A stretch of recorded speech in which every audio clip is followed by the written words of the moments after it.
Hello students, आज हम class 9th के लिए एक छोटा सा टॉपिक दे रहे हैं जिसमें सबसे इम्पोर्टेंट पार्टिकल ये आता है कि डाइवर्सिटी ऑफ लिविंग ऑर्गेनिज्म। हम जो चैप्टर कर चुके हैं उसमें ही एक रिलेटेड है कि इकोसिस्टम सबसे मोस्ट इम्पोर्टेंट टॉपिक रहता है diversity of the living organism का। हालांकि आगे वाले चैप्टरों में देखा जाता है, लेकिन इसमें ये डाइवर्सिटी ऑफ लिविंग ऑर्गेनिज्म का सबसे इम्पोर्टेंट टॉपिक्स है। तो इकोसिस्टम क्या होता है, मैं अभी इस बारे में बात करेंगे। तो उससे पहले हम बात कर लें कि डाइवर्सिटी ऑफ लिविंग ऑर्गेनिज्म में हम ये पढ़ चुके हैं कि हमारी किंगडम कितने प्रकार के होते हैं, क्लासिफिकेशन क्या होता है, टैक्सोनॉमी क्या होता है, हायरार्ची क्या होता है। इन बातों के बारे में हम पढ़ चुके हैं। और किसी भी स्पीसीज़ का साइंटिफिक नेम क्यों रखा जाता है ये भी हम उसमें बात कर चुके हैं। तो साइंटिफिक नेम हम बता चुके हैं कि इसलिए रखे जाते हैं कि स्पीसीज़ को किसी आसानी से पहचाना जा सके, क्योंकि जो साइंटिफिक नेम है वो दो प्रकार की चीज़ों से मिलकर बना हुआ है, जिसमें हम ये आसानी से आपको बता चुके हैं कि जो हमारे जो कैरोलस लीनियस नामक जो साइंटिस्ट हैं, इनको कार्ल वॉन लीनियस नाम से भी जाना जाता है। उन्होंने ये बताया था कि प्रत्येक जो ऑर्गेनिज्म होता है वो दो प्रकार की चीज़ों से मिलकर बना होता है। एक तो उसका जीनस होता है, दूसरा उसकी स्पीसीज़ होती है। तो इन्हीं जीनस और स्पीसीज़ के आधार पर ही कोई भी ऑर्गेनिज्म का जो नेम, जो साइंटिफिक नेम है, वो दो चीज़ों से मिलकर बनाया गया है। एक उसका वंश और दूसरी उसकी प्रजाति। तो ये इस बारे में हम लास्ट चैप्टर में ये बात कर चुके हैं डाइवर्सिटी ऑफ लिविंग ऑर्गेनिज्म में। तो इसी में ही ये हम देख चुके हैं कि किंगडम क्या होते हैं। तो किंगडम क्या होते हैं ये भी मैं आपको फिर से दोबारा इस वीडियो में ये बता देता हूँ कि जो किंगडम होते हैं उसका मतलब होता है राज्य, यानी कि किसी ऑर्गेनिज्म का अपना एक राज्य होता है, उसका एक वंश होता है, उसकी एक स्पीसीज़ होती हैं।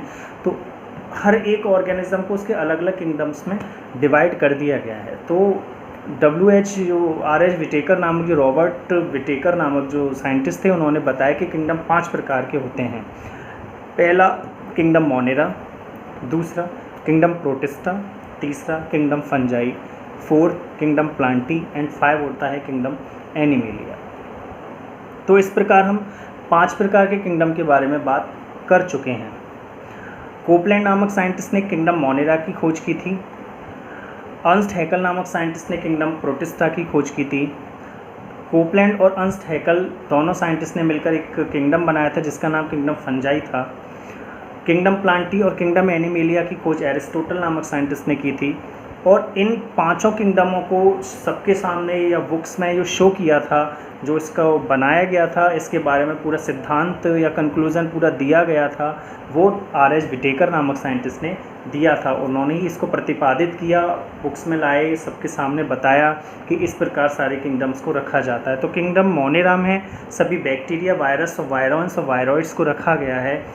सो यूनिसेलुलर प्रोकैरियोटिक जो सेल्स होती हैं उसको किंगडम मोनेरा में रखा गया है। याद रखें, यूनिसेलुलर प्रोकैरियोट सेल को किंगडम मोनेरा में रखा गया है। प्रोकैरियोट मीन्स वे सेल जिनके अंदर न्यूक्लियस प्रेजेंट नहीं होता, वो यूनिसेलुलर होते हैं लेकिन न्यूक्लियस इसमें नहीं पाया जाता, इनका DNA नेक्ड होता है।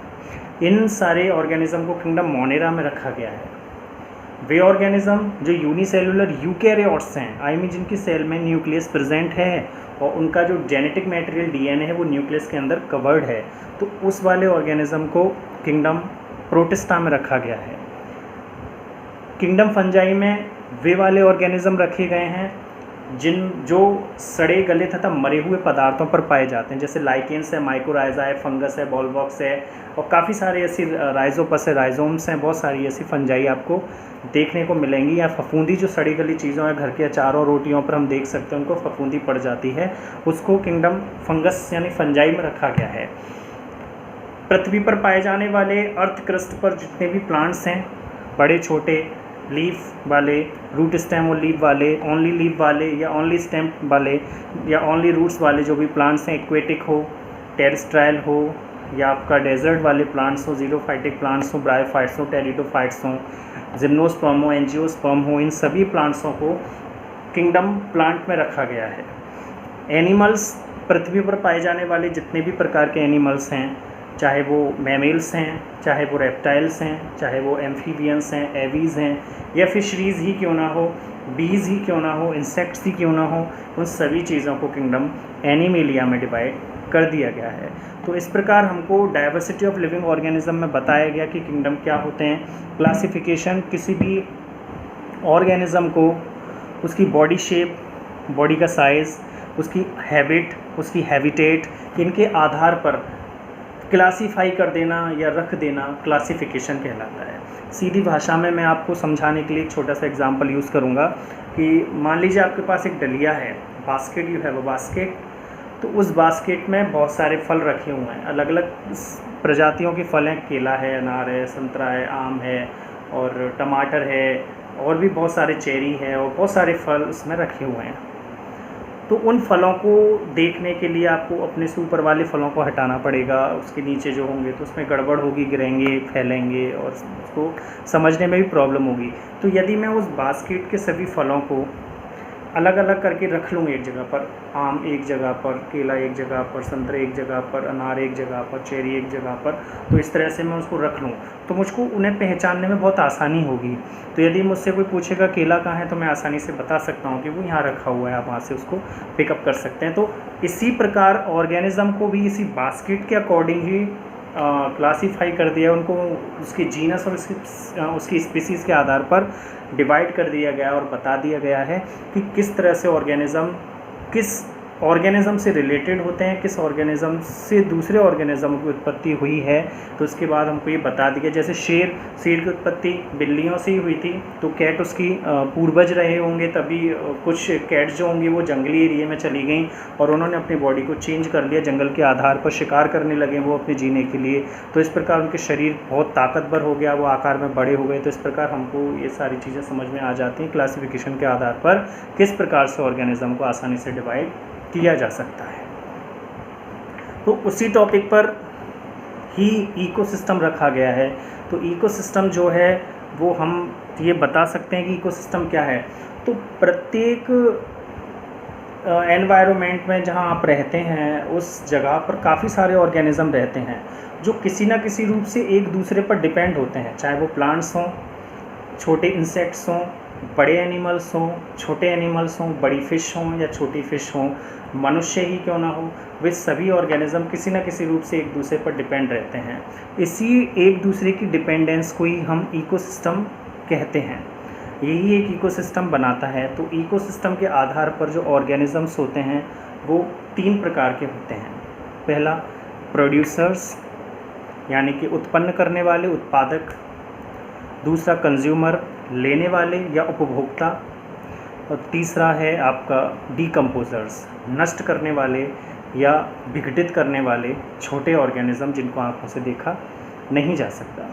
तो ऐसे कुछ ऑर्गेनिज़म्स हैं जो 3 प्रकार के भागों में डिवाइड करते हैं। प्रोड्यूसर्स में ही प्रोड्यूसर जो हैं उनमें सिर्फ ग्रीन प्लांट्स को रखा जाता है, क्योंकि जो प्लांट्स होते हैं वो सिर्फ उत्पन्न करते हैं, उत्पादक हैं, वो बनाते हैं। क्योंकि ग्रीन प्लांट्स जो होते हैं make prepare their own food by the using of sunlight, carbon dioxide, water, organic and inorganic substances like, so it is also known as the producer because they produce many type of food substances like mango है, bananas हैं, या आपके कुछ serials हैं, कुछ आपकी pulses हैं, या बहुत सारे ग्रेन्स टाइप की हैं, तो प्लांट्स उनको उत्पन्न करते हैं।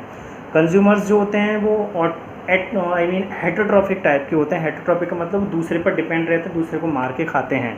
तो कंज्यूमर को उसकी डिपेंडेंस के आधार पर 4 भागों में डिवाइड किया गया है।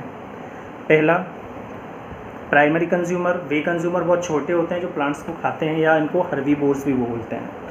सेकेंडरी कंज्यूमर, ये वे प्लांट्स होते हैं, वे कंज्यूमर्स होते हैं जो प्राइमरी कंज्यूमर को खा जाते हैं, ये छोटे कार्निवोर होते हैं। टर्शरी कंज्यूमर, ये वे कंज्यूमर होते हैं जो प्राइमरी और सेकेंडरी दोनों को खा जाते हैं, ये बड़े कार्निवोर होते हैं।